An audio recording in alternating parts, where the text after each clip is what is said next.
whoever you are, wherever you are, hope you are blessed and doing safe. Ladies and gentlemen, greetings, family. Of course, I'm tuning in. You see me without the glasses off today. But if you're looking for some opportunities, particular advertisement opportunities, then look no further at the link at the bottom to my email address. You can hit me up for advertisement opportunities. We are supporting and promoting your businesses here on this channel. You can also, if you would like to donate and subscribe to our Patreon, a link is at the bottom as well. So you have multiple ways in which you can advertise with the platform by emailing me when we go on through our live stream. You also have access to premium content, those that want to see premium content that you will not find here on YouTube or Facebook or Twitter, as I am suspended probably by now. You guys can check out the Patreon at link at the bottom. But advertisement opportunities, definitely email me, gavin.grich1@gmail.com for rates. And for the Patreon, it is the same as the YouTube channel. It is channel gboot2786. All right, I'll holla. Peace. NFL Hall of Famer, Hollywood actor, and civil rights champion Jim Brown. The 87-year-old died peacefully in his Los Angeles home Thursday night, according to his wife. NFL Commissioner Roger Goodell called Brown a cultural figure who helped promote change. CBS Sports' James Brown takes a look back at his life and legacy.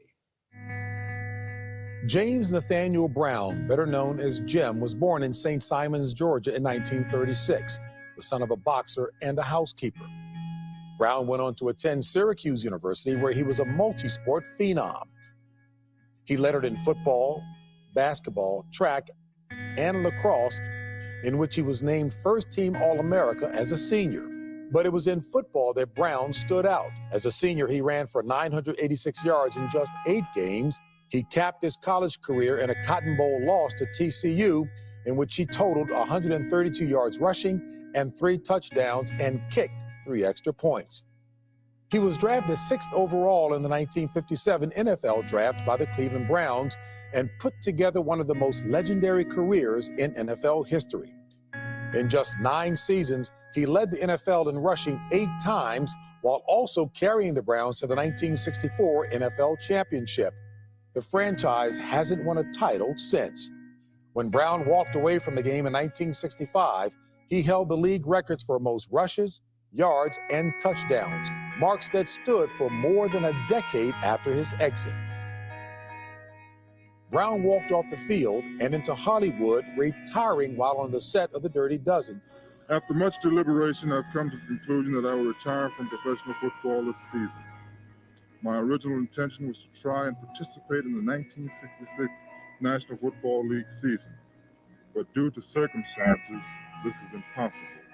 Thus began an acting career with more than 50 credits.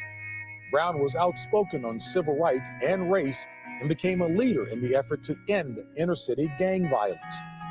While trying to dedicate his life to keeping young black men out of prison, Brown was often in trouble with the law himself. He was arrested numerous times on charges of violence against women from the late 1960s to the late 1990s. Jim Brown will be remembered as a complicated man who lived as full a life as any who ever stepped onto the NFL field. From Syracuse to Cleveland and Hollywood, Jim Brown became a towering American figure. Sports figures and other luminaries are reacting to Jim Brown's death this morning. Emmitt Smith, the NFL's all-time leading rusher, wrote, quote, "He is and was a true legend in sports and in the community, using his platform to help others." And former President Barack Obama posted, "I was too young to remember Jim Brown's playing days, but I knew his legacy. One of the greatest football players ever. He was also an actor, an activist, speaking out on civil rights and pushing other black athletes to do the same." And remember, he retired football career-wise after just 9 seasons. After his last season was his best one, most rushing yards, so could have easily continued, but said, "No, I'm done." After a little bit of a dispute with the owner. Yeah, and left before the Super Bowl became, was ushered into the playing days. So missed that opportunity altogether. His greatness, though, even away from the game, and the legacy that continued on through athletes. LeBron James, there's this great video and moment that people may remember where LeBron on the court just had a bow down to him. athletes of today knowing what he did away from the game and the voice that he used in civil rights and in trying to remind athletes that they could use their voice was so important. As JB pointed out, a complicated figure. Without a doubt. Very Flawed complicated. but as well. a monumental one. Yeah, there is no doubt. They always got to mention, especially with the black man, the complications that he had. What's up, family? Welcome, welcome, welcome. We're going to be celebrating today the life and legacy of the legend, Jim Brown. Jim Brown passed away at his home peacefully this past Thursday at the age of 87, according to his wife, Monique Brown. He passed peacefully, I believe in his sleep, which probably is the only time death could come and get Jim Brown, was in his sleep, because if he had came when he were awake, then there would have been a fight.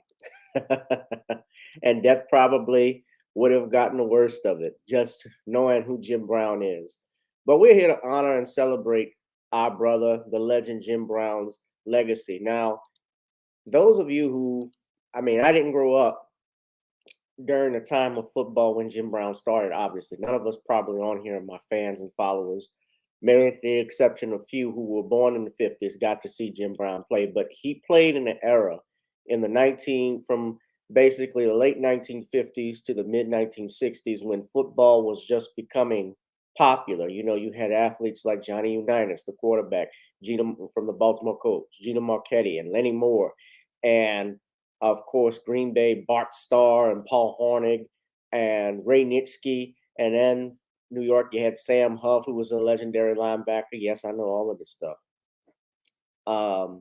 Dick Buckers, all those guys. He played in that era.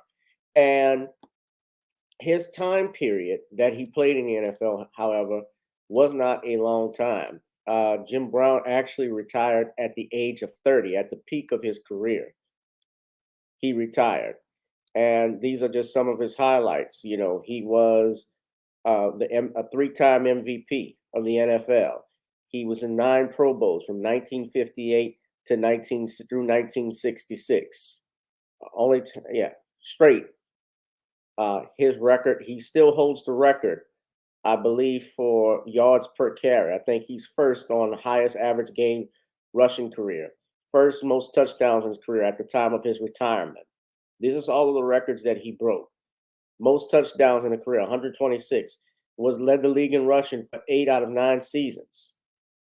He retired with over 12,000 rushing yards. I'm trying to get the exact amount that they have here. 12,312 career rushing yards. A little bit of a story here I could share with you all.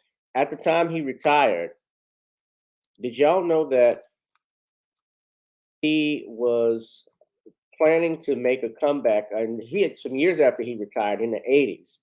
When he was in his 40s, he was trying to come back to the NFL because Franco Harris, who also died, the legendary Pittsburgh Steeler, who also died last year, actually, Franco died last year and Jim Brown just died. I just find interesting.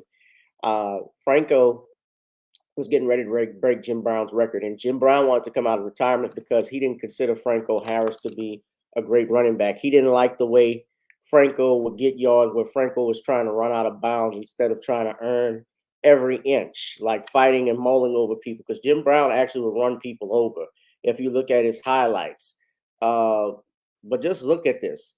All NFL, 8 years. Still, I believe he's in the 75th anniversary, as well as the 50th anniversary of the NFL. He's in the 50th, 75th, and 100-year anniversary. He's all America, all team, all pro. They said he was the second greatest player in NFL history, according to NFL Network. He was ranked second, only to Jerry Rice.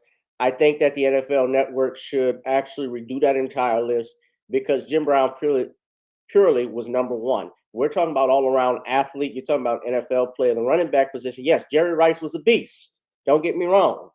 I never saw a receiver like Jerry Rice. But Jim Brown accomplished what most NFL players could not accomplish in just 9 seasons, when there were less games, when they were playing. NFL season is now 16 or 17 games, I should say. It's 17 now. at the time Jim Brown retired, it was 12 games. So you're talking about 12,312 rushing yards. Also had rushing, was first in rushing attempts with 2,359. Most rushing attempts in the season, 305. Most games, 100 or more rushing yards in a career, 58. Uh, you're talking about, and that's not to mention also he did punt returns and so forth. He was the Cleveland Browns. In fact, when he retired in 1966, the only NFL championship he won was the 1964 championship with the Cleveland Browns when they beat the Baltimore Colts in the NFL championship game. And he never went to the Super Bowl, but a lot of players didn't get a chance to go to the Super Bowl. It didn't exist at the time he retired. And yes, he could have gone back and played. He could have stayed a little bit longer, and probably the Browns might have had a Super Bowl trophy in their collection, but it was not meant to be because at the time he retired, Jim Brown, as you saw in that clip, he retired while he was on the set of a film called The Dirty Dozen. That was his first movie role. He wanted to break out and go into Hollywood. And he played a character called Robert Jefferson, who, if you watch, and maybe I shouldn't say because they'll take it down, but The Dirty Dozen actually is one of my favorite World War II films.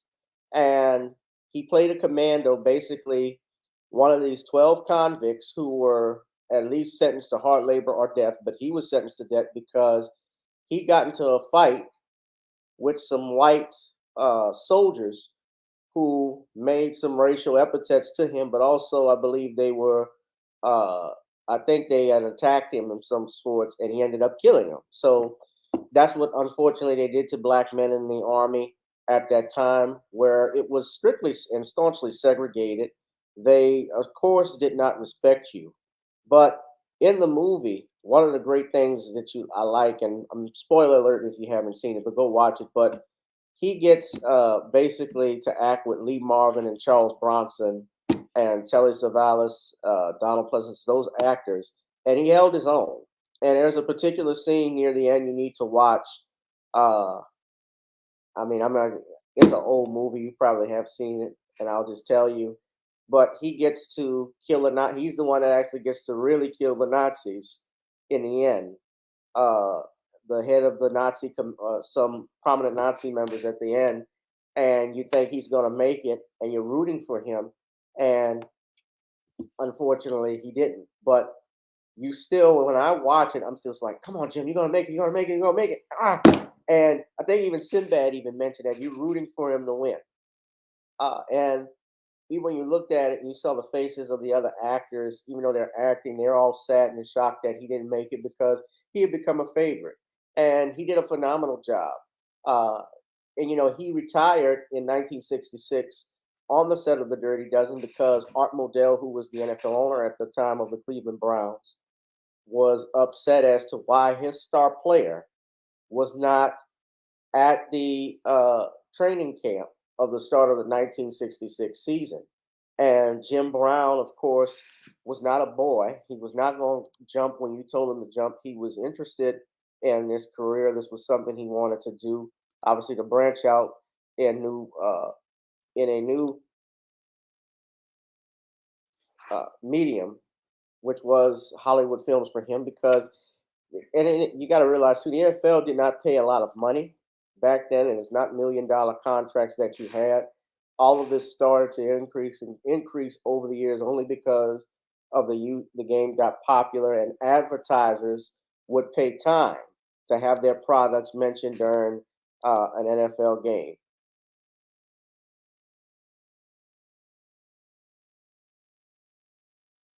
Jim Brown, of course, grew up in Manhattan, is from the community of Manhasset, Long Island, New York. That's where he grew up in. Of course, he was born out in Georgia in the 1936, raised by his grandmother, and he had to experience, racism, prejudice.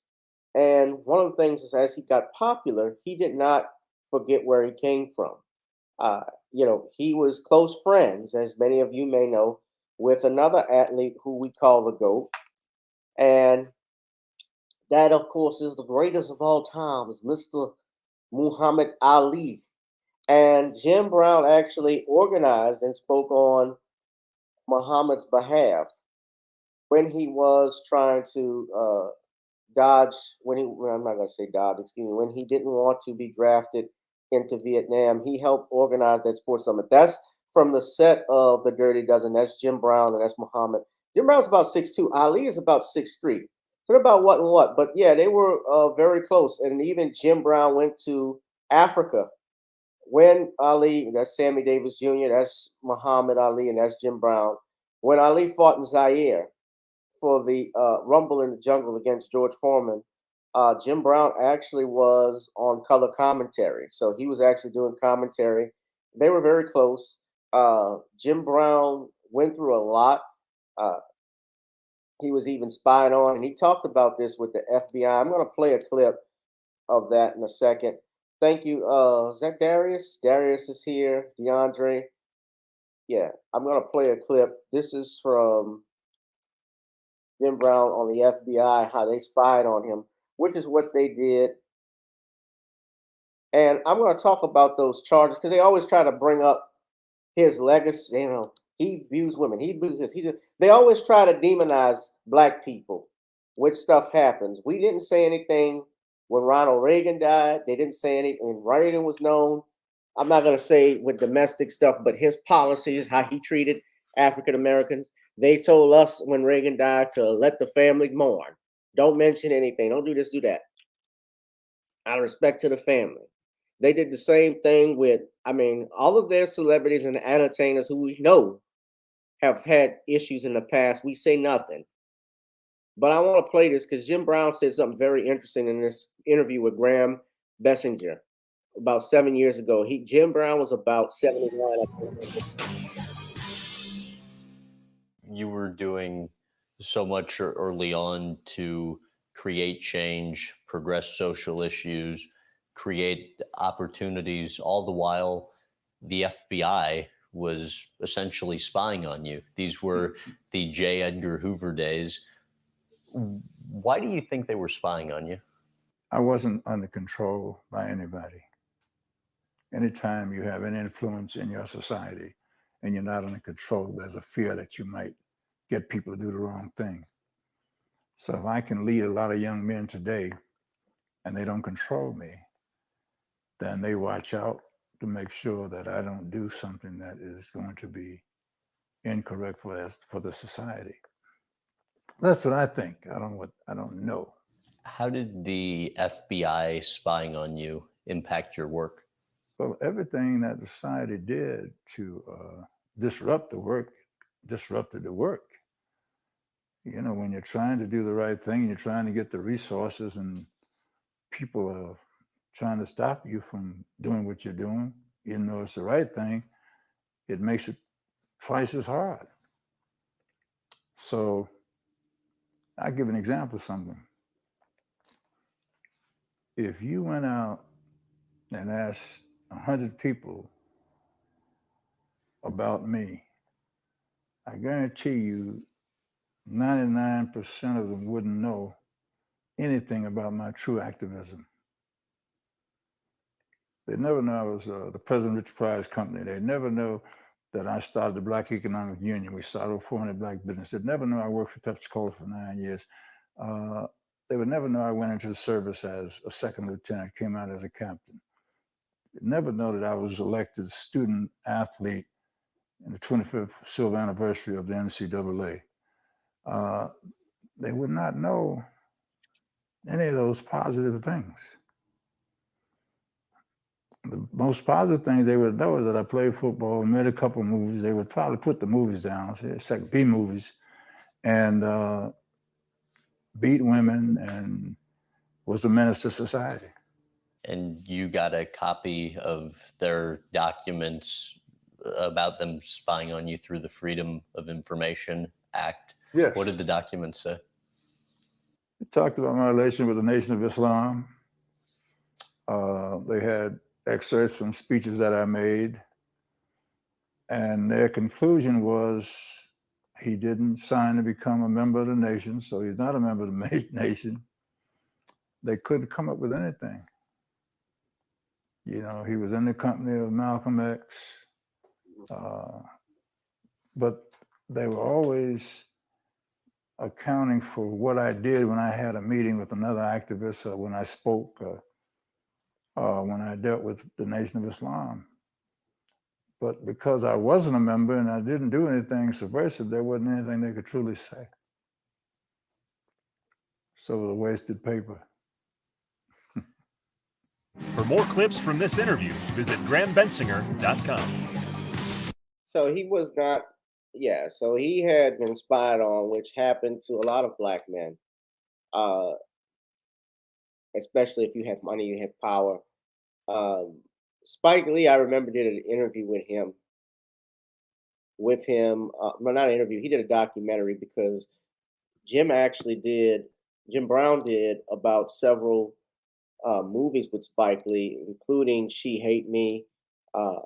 He Got Game was another one, and he did the documentary Jim Brown on Jim Brown's legacy, his career that he did for HBO, his rise from college star when he played for Syracuse.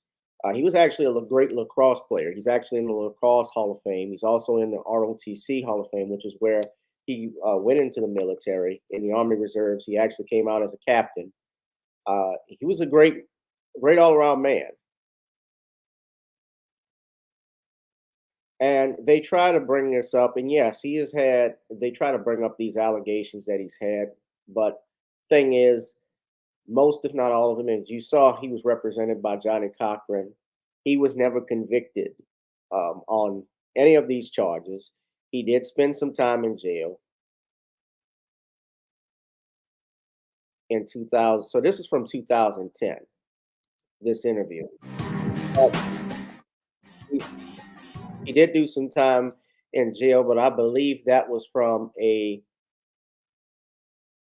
not from a conviction. I believe what it was that Jim ended up doing time for, he had a term of a sentence. So this is what happened. He was arrested and charged with making domestic terroristic threats towards his wife, Monique. And they're still married to this day. According to Brown, the only time we even had an argument was during her menstrual cycle, period. He later said that later that year, he was found guilty of vandalism for smashing a car with a shovel, and he was sentenced to 3 years probation, 1 year of domestic violence counseling, 400 hours of community service, or 40 hours on a work crew, along with a $1,800 fine. Brown ignored the terms of the sentence, and instead he was sentenced to serve 6 months in jail, which he began in 2002, after refusing the court-ordered counseling and community service. He was released after 3 months.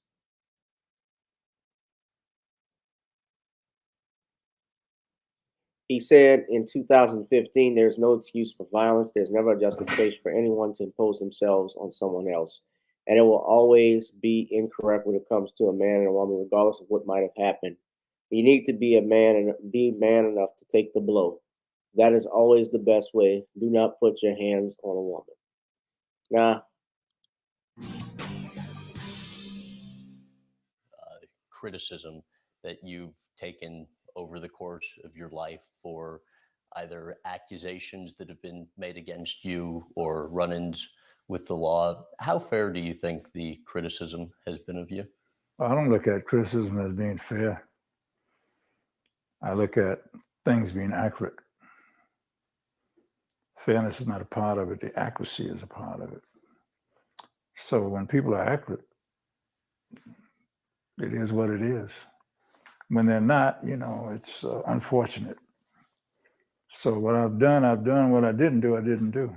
Some of your indiscretions with the law, in 78 charged with assault, in 63 charged with assault and battery, in 68 charged with assault and resisting arrest. And I guess cops found blood in your apartment, and your girlfriend fell 20 feet off the balcony, hitting the ground below. In 85 arrested on rape charges, in 2000 convicted of vandalizing your wife's car. To someone who greatly admires all of the work you've done through your foundation, through public service, but is unable to reconcile that part of your life with the run-ins with the law? I know you don't have to, but how would you explain that?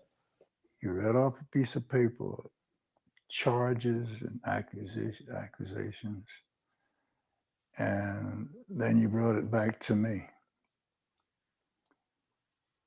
A charge is what? It's a charge, right?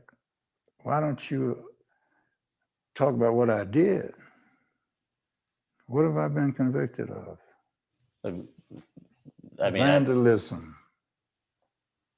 If I admit that I've hit a woman, if I admit I've hit somebody, that's what I say. I admit it in the context of what I did. I'm not taking a rap for a rap sheet unless I've had my day in court. Because we have laws in this country, and these laws tell you that you have freedom because you are innocent until proven guilty. If you say to me, you've been found guilty of 4 things, do you agree with the verdict? I might say, yeah, on 3 of them, and 1 of them, no, or whatever I would say. But you've got a fact there of guilt being proven when everybody's had a chance to say what they have to say. Other than that, it's garbage. But you got to understand, man, the inflammatory language, accused of rape, you know, I mean, damn. He's handling Accused it. of rape. Do you know what that sounds like? If I'm accused of something and the other lawyer throw it out before it gets to a preliminary hearing, and what does that mean? This case is ridiculous. But I don't get that benefit of the doubt. I don't want to talk to somebody that's telling me about somebody fell 20 feet and all that, and woo, woo, woo, or being accused of rape. When you said, when I was incarcerated 6 months, I answered, I got in the conversation because I was for vandalizing. That's a fact. Now, what else is a fact? The facts is that I didn't do nothing. I didn't rape no damn body, and there's no blood on nothing, and no 20 feet somebody fell, and all that kind of mess, man. I've never written all the things that I've done in my life to assist people, and I don't do it. You know, because you do it. But when you try, people try to then take everything you've done and lump it into this and put it against this. It doesn't fit, man. For more clips from this interview, visit Jim played that mousy little white boy off. He played him like a Nintendo Switch. DeAndre, man, why I didn't see you at the comedy show? What's up with that? I have watched the film. It was a good movie. I thought his portrayal, Aldous Hodge, he's the brother that was in the latest, the Black Adam movie with The Rock Johnson. He played Hawkeye, Hawkman. Yeah, I thought he was pretty good. I thought his portrayal was nice. There was, although honestly, I didn't think the film was the great. You know, they were hyping it up as one of the best of 2021. I thought there was some things. I thought it was boring, to say the least. But it was interesting how they had all of them together, just to see that one night in Miami, and now they're reunited. No, Graham Bessinger would not have done that to. He would not do that to Dana White. Dana White is still in the UFC, still the president of the UFC. Yeah, and Rahm Emanuel's brother hasn't fired him. But here's the thing, Lamiko. They look out for each other. That's what it is.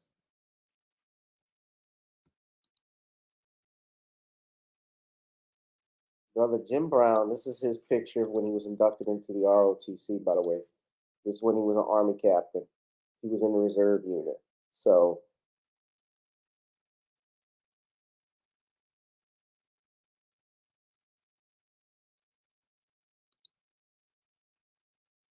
that's his statue at Syracuse. He wore number 44. I believe that's his daughters and granddaughters. You know, he was good friends. Something I read too. Do y'all know that Jim Brown was actually the godfather to Megan Good? Jim Brown is Megan Good's godfather.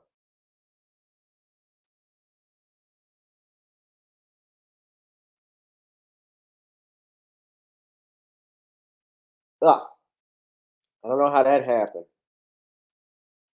but I take it his father was close friends with, because Megan Good she's from LA. She's from Panorama City, which is, I don't know how far that is in relation to LA, but there are quite a few people from that area, excuse me. Yeah, Megan Good's number one on this IMDb list. Mark Paul Gosselaar, who was Zach from Saved by the Bell.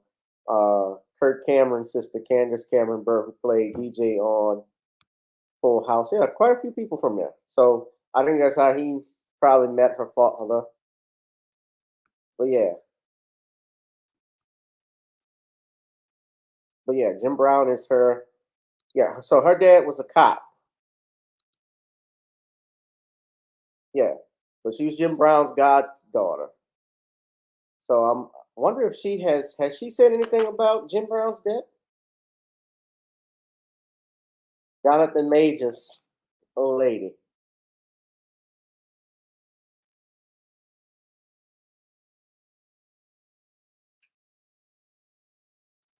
Okay, so she did. She wrote on Instagram.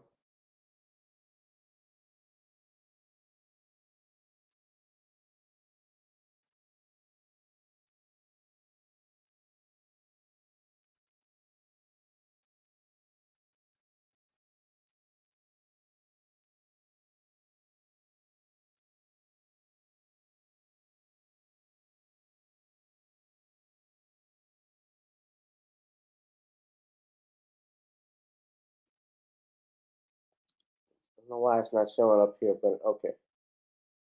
So she actually praised her godfather, called quote unquote called him God Pop.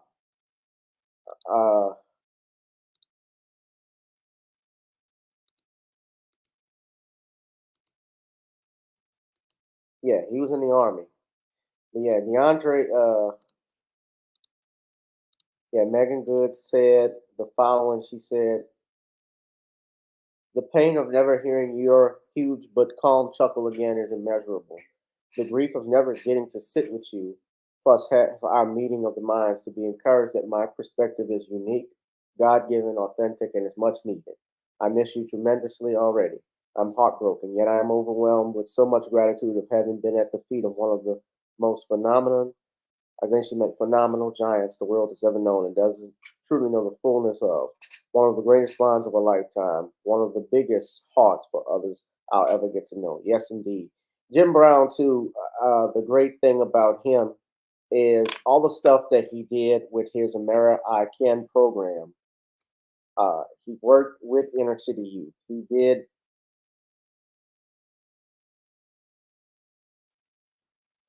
this is pictures with him. Worked with in the inner city youth. He helped create businesses in black neighborhoods, raising economics. He actually had gang members. This was a program he created that he was most proud of. He had gang leaders in his home and talked and dealt with them. And he tried his best, his damnness, to fight, especially when he was in Hollywood, the negative stereotypes that were portrayed on black men. He actually declined a role in the movie Mandingo. Jim Brown actually did, I believe he has over 30 film credits to his name. He has more than 50 credits, but he did television and he did movies. I remember one of the TV shows I saw him on was on Soul Food back in the early 2000s. He played an FBI agent.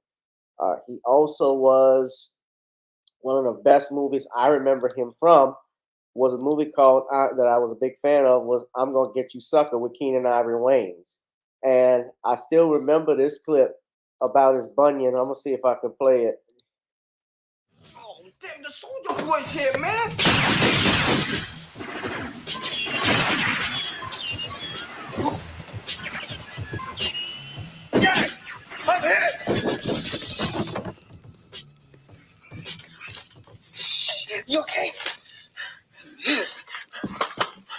Where you hit it?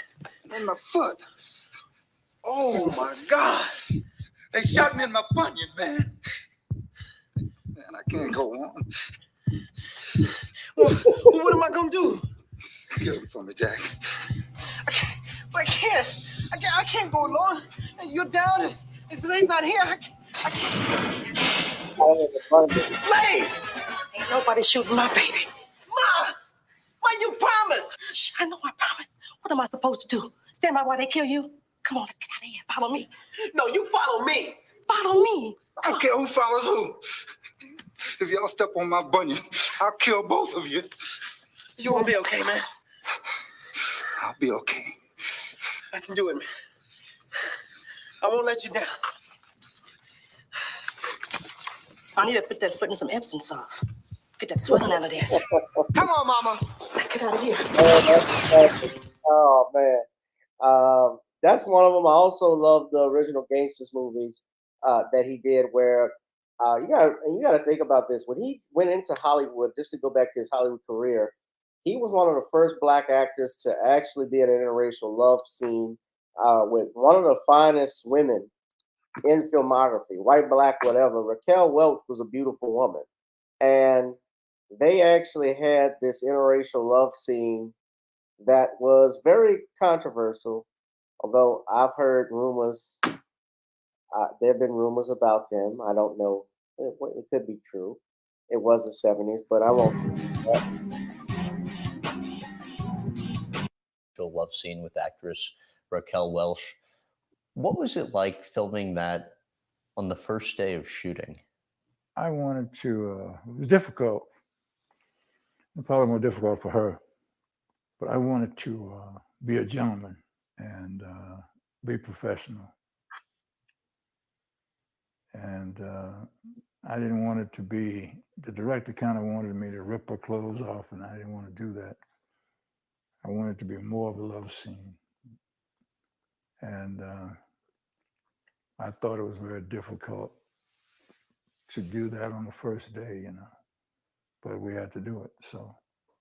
You've worked with the likes of Oliver Stone, Spike Lee, Gene Hackman, Al Pacino, Burt Reynolds over the years. Mm-hmm. The most personally satisfying role you've taken in film would be what? There are pieces from different films as an actor that I like. I like working with Pacino in Any Given Sunday at the bar. And we're both inebriated and talking, because he's one of our great actors of all time. Oh, wow. That's right. I like The Dirty Dozen because Charlie Bronson and I were like try the whiskey. Two leaders in our own way in that film. Oh. And I like Tick, Tick, Tick because I had to play sort of a victim, a person that needed other people to help me accomplish my goals. So I would say, no, one film, if I had to pick the film that represented everything and was best in my career, it would be The Dirty Dozen. Yeah, I'd agree. 100 Rifles. This is the love scene, I think that. Is it? This is a trailer. But yeah, everybody wanted to see that when she was under the shower, but they had one of the first interracial.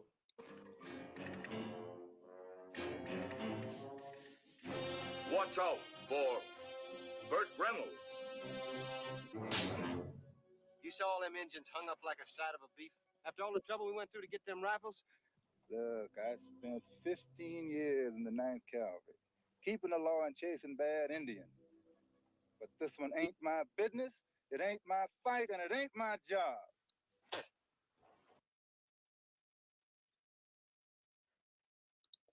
Yeah, so I saw that movie too. It was pretty good. But one last thing before we get out of here. I think the way you honor a man's legacy, if we had to wrap it all up, we could sit for hours talking about Jim Brown and his career, the football games, the acting career, the community service, everything.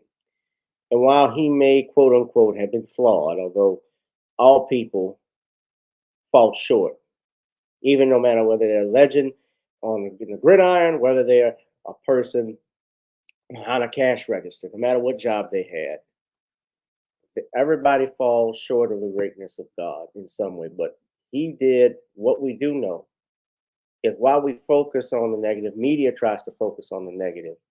I focus on the positive things and his contributions to the Black community, to society in general, but especially the Black community, uh, are second to none.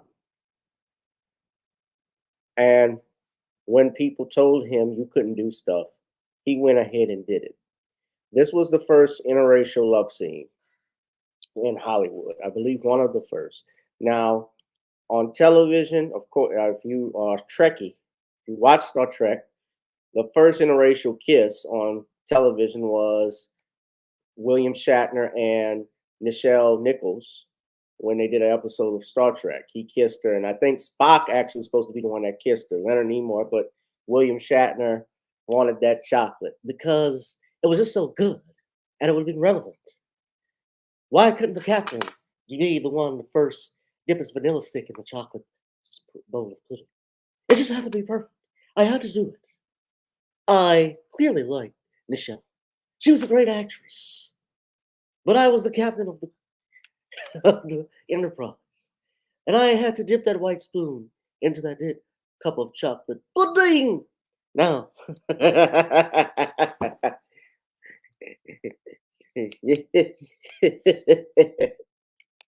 Mm.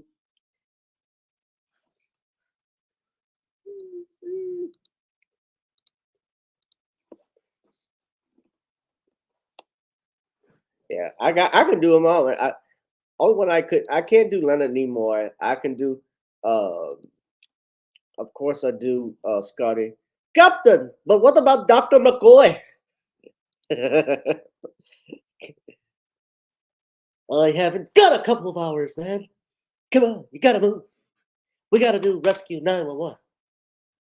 We'll be looking at the on Rescue 911 this episode. We'll be looking at the number of times the police have been called out to actor James Caan's home. Caan! the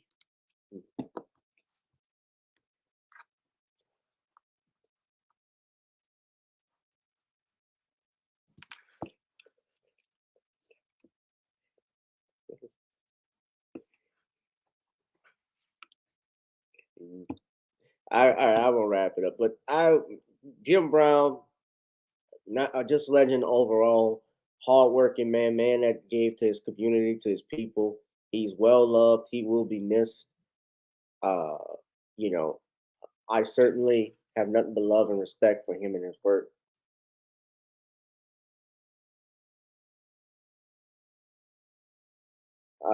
Just a great guy overall, man.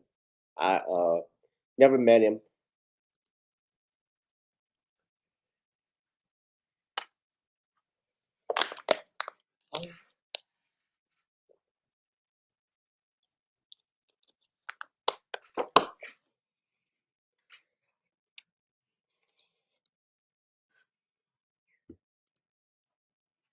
Thank you very much, DeAndre. I like doing these impressions just for you. And if you could, I'd love for you to donate to the Cash App, the PayPal, or the Zelle, because you know this channel is not monetized. But your monetization, your donations, actually will keep this program going. Because raindrops keep falling from my head.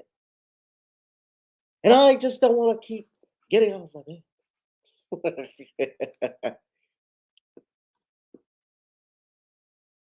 Do you love what you feel?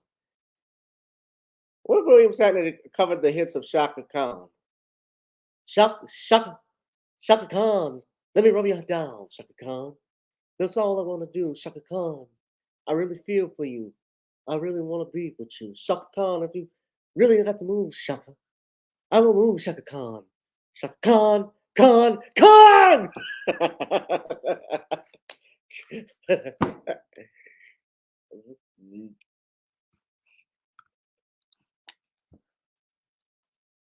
do Shaka Khan, who else I do? Shatner. Of course, Barkley. The Lakers in trouble because the Nuggets, they got that European ball. Europeans showing they're better than black folk. That's something Charles Barkley would say.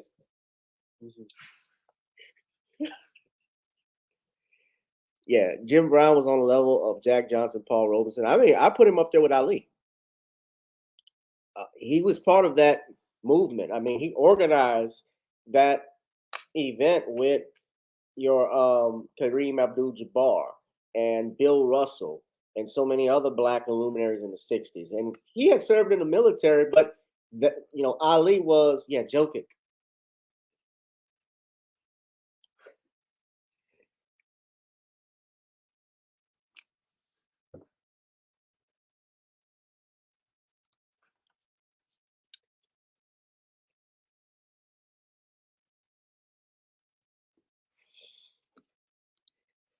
Yeah.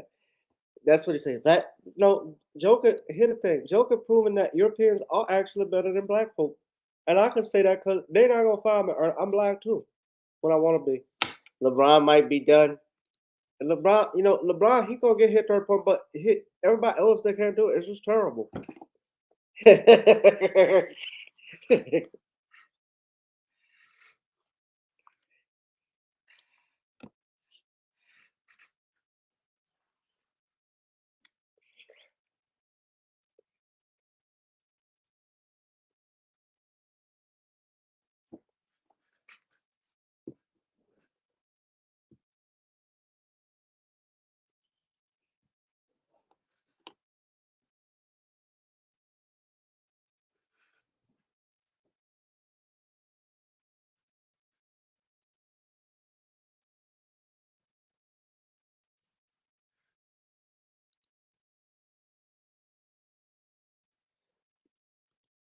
No, Ali wasn't a draft dodger. He was a conscientious objector. They treated him as a draft dodger. No, I take that back. They treated him as a nigger, because that's what they thought. And I'm being real for YouTube, especially if they censor this video. When I use that word nigger, that's what they used in the 1960s. That's what they called us. That's what they called Muhammad Ali, because they didn't think he was better. They didn't think he was better than them even on their level. That's what they thought of him. But Ali was a conscientious objector. So Jim Brown, overall, I would say All-American, just a great man. We got to pay tribute to our elders. Damon Wayne said this, especially about the Bill Cosby situation. If he hasn't been found guilty, then why worry about it? When he talked about Cosby, we need to support our heroes until we know for sure. If he did do these things, let's say he did for the sake of argument. Let's say Jim Brown did do such dirty shit, or even Bill Cosby or OJ, whoever you want to mention. The person who has the ultimate authority at the end of the day is God, and God will judge the soul when it is called up to His kingdom to decide what just rewards the soul gets. We all gonna fall in that. All we can deal with is what happens here in front of us right now. The Justice Department the justice system has determined that these men, like Jim Brown, are innocent until proven guilty. He's not been convicted of these things. He was not. Yes, they were allegations, but all an allegation is talk until it's supported by probable cause. And you can take that from me. That's your only free legal advice, because I'm an attorney, and not only do I play one on TV, but I look damn good doing it in real life too. So we're gonna wrap this up, ladies and gentlemen. Thank you, DeAndre. Someone said LeBron. The reason why they were saying LeBron might be done, Darius is saying that because they got blown out. They've been blown out the last 3 games. I mean, the first game was a blowout. The last 2 were close, but that's a result of coaching. Whoever the Lakers coach is, I don't even know the brother's name, but he's doing a piss poor job. Eric Spoelstra is doing much better in Miami. They got Boston on the ropes.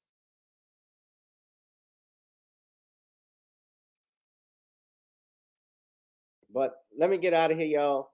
But we wanted to say again, rest in power, brother Jim Brown. We love you. We madly, as am I, taking a quote from my brother Ron here. We love you. We miss you. Thank you for all that you've done. And I want to continue to work. And this is something I'm going to suggest, especially with my 100 Black men, that we can team up and can do the work that Jim Brown did in LA. The America I Can, I think it's something that can be done across, ham and cheese. He's done.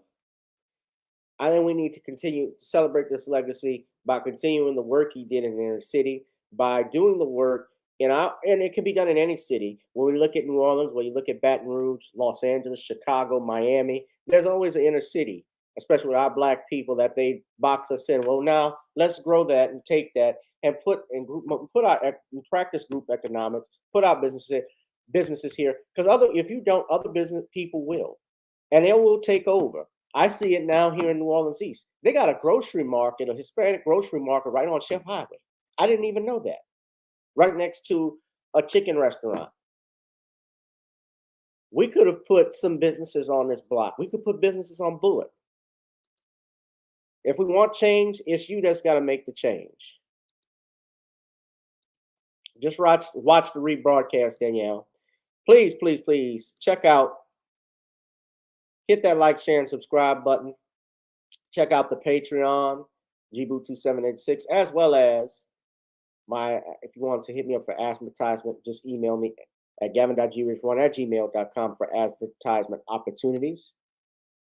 Go to nonniescreoleblends.com, and order you some Creole seasoning, try it on chicken, meat, or fish. Nonnies goes great with every dish and video sold. And I got to get up on iTunes, ladies and gentlemen. And of course, please donate to the Cash App, PayPal, or Zelle to help promote this video, help promote me, my services, especially since I'm trying to move forward. Of course, we are still growing and growing and growing, ladies and gentlemen. You know, Danielle, I might be out in the Terrebonne Parish area very soon. There's actually I've got in touch with some people who might be doing a show out there. So I'll expect you to come if the call ever arises. I need to see you. Bring the baby in hand too. Just bring the baby. You gotta be there. Bring the baby and pop your titty for him. That's fine. That's fine. We ain't gonna mind. We got beer we're gonna be drinking, so we'll just be drinking it up. You can breastfeed right in the front of that. I'll give the baby some beer. I don't know. No, don't do that. Then you're gonna really be calling me trying to get you out of jail for giving alcohol to your baby. All right. Let's wrap it up, family. I love y'all. Rest in power, Jim Brown. I will talk about later. I did see that Daniel Penny article where he said, I'm not a white supremacist. Well, you are a killer. Well, you know what? I'm going to refrain until the next episode, y'all. We'll watch and find out. But we'll talk about it. But my whole thing with that is essentially, you killed somebody, you know you did. We all saw it. Whether it was self-defense or not, I doubt. I don't believe it by all the information that I've heard and seen. Everybody has not said the same thing, but I'm going to save that for another day. Innocent until proven guilty. I get it. Yeah. All right, y'all. Y'all be safe and be blessed. DeAndre, I'll see you. DeAndre, hit me up. Send me your email again. I want to hit you up. All right. Thank you, Darius. Darius, give me shoot me an email too. Both of y'all. All right. Thanks, family. We're out. Love y'all. I gotta get to work tomorrow. Tomorrow's another Monday. Damn it. Well, man.